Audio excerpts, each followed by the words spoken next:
ஒரு 8th standard படிக்கிற பையன் அவங்க அப்பா அம்மா கிட்ட செல்ஃபோன் கேட்டிருக்கான். நியூ இயர் அன்னைக்கு அவங்க வாங்கி கொடுக்க முடியாதுன்னு சொல்லியிருக்காங்க. உடனே ஒரு சூசைட் அட்டன் பண்ணியிருக்காரு, காப்பாத்திட்டாங்க. ஆனால் யோசிச்சு பாருங்களேன், பேரண்ட்ஸ் அடிக்கிறதுக்கெல்லாம் சாகணும் அப்படின்னு சொன்னா ஒரு 500 தடவையாவது செத்துருக்கணும். பேரண்ட்ஸ் திட்டுறதுக்கெல்லாம் நம்ம சாகணும் அப்படின்னா ஒரு 1000 தடவை மேலேயாவது நம்ம செத்துருக்கணும். எந்த மாதிரியான ஒரு வீக்கர் ஜெனரேஷனை இந்த தலைமுறையில உருவாக்கிட்டு இருக்கோம் அப்படின்னே தெரியல.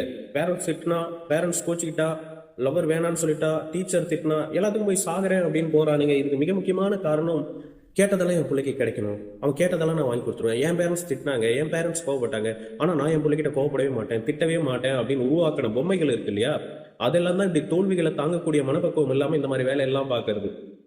பையன் தப்பு பண்ணா, உங்க பொண்ணு தப்பு பண்ணா திட்டுங்க, நீ செஞ்சது தப்பு, இதனால இந்த மாதிரி கான்சிக்வன்சஸ் எல்லாம் நம்ம ஃபேஸ் பண்றோம் அப்படின்றத அவங்க கிட்ட சொல்லுங்க.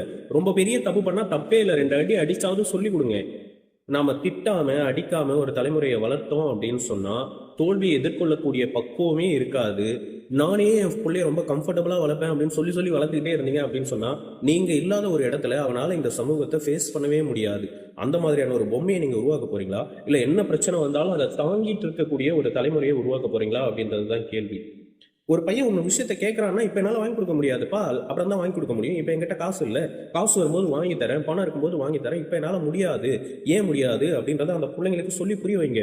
அவன் இல்லை, அவன் கேட்டுட்டான், அதனால என்ன கஷ்டம்னாலும் பரவாயில்ல, நான் எப்படியாவது அரேஞ்ச் பண்ணி அவன் வாங்கி கொடுத்துருவேன் அப்படின்னு சொன்னீங்கன்னா, நம்ம எது கேட்டாலும் கிடைக்கும் போல அப்படின்னு நினைச்சிட்டு இருக்க அந்த பசங்களுக்கு ஒரு தருணத்தில் அவங்க கேட்கறத நீங்கள் வாங்கி கொடுக்க முடியல அப்படின்னு சொன்னால் உடனே டிசப்பாயிண்ட் ஆகி போய் இந்த மாதிரியான முடிவுகளுக்கெல்லாம் போகிறது.